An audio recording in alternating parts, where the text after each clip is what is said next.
crystal in comparison with the one without photonic crystals.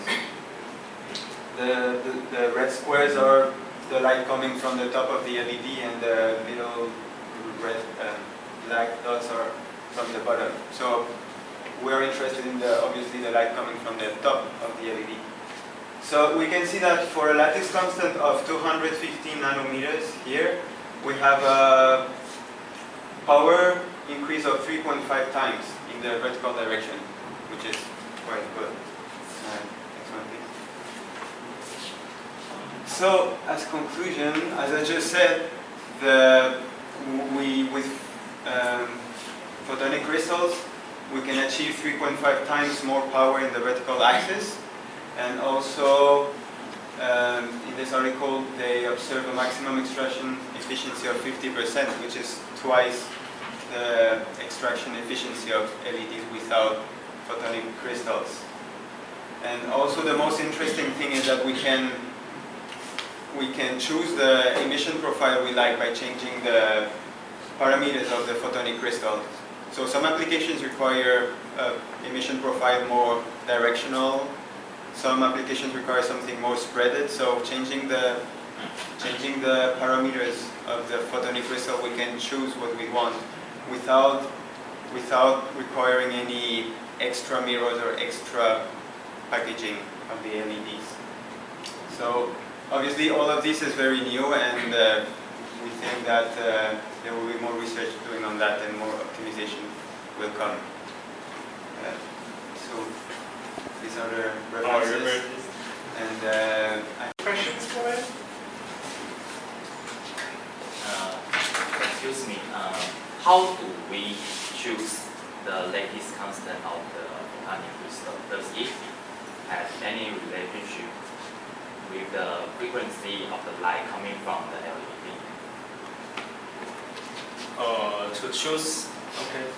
it comes from the Bragg condition. You remember the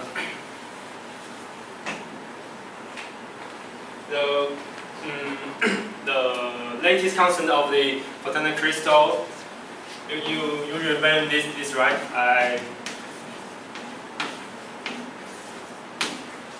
So the lattice constant will change this.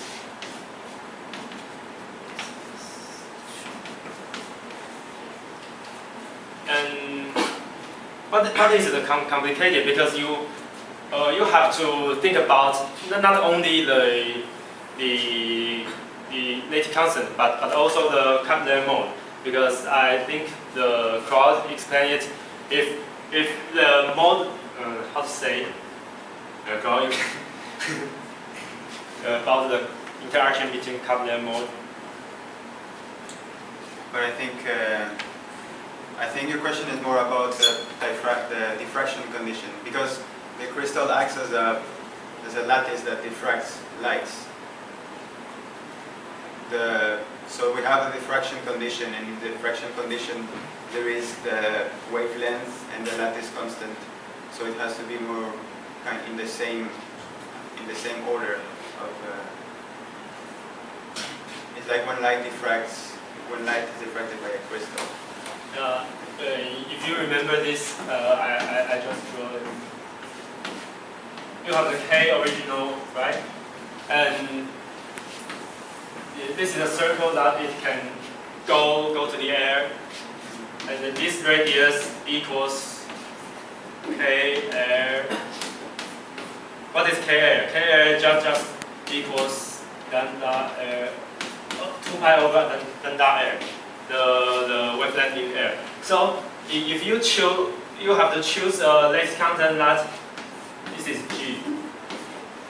To make K original minus this is G, and you can get a modified K modified within this circle.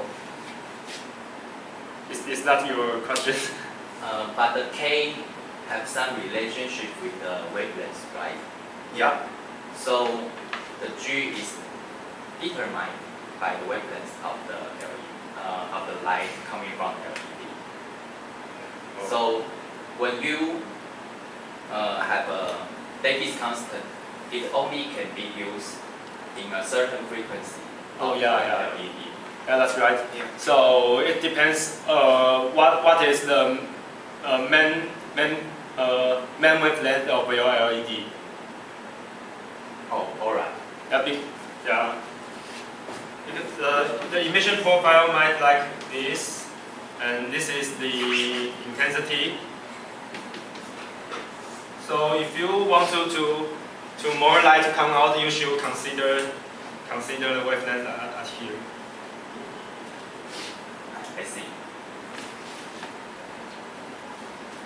Okay. Any other questions?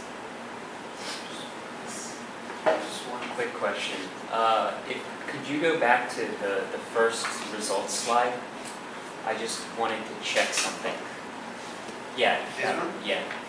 So, does the green line for the top image represent a worse efficiency compared to a LED without a photonic crystal? Like you see the section where it actually dips down below? That green line? Yeah, here? Yeah. So does Yeah, in that, that case, yeah, because for the green line, probably the lattice constant was not optimized.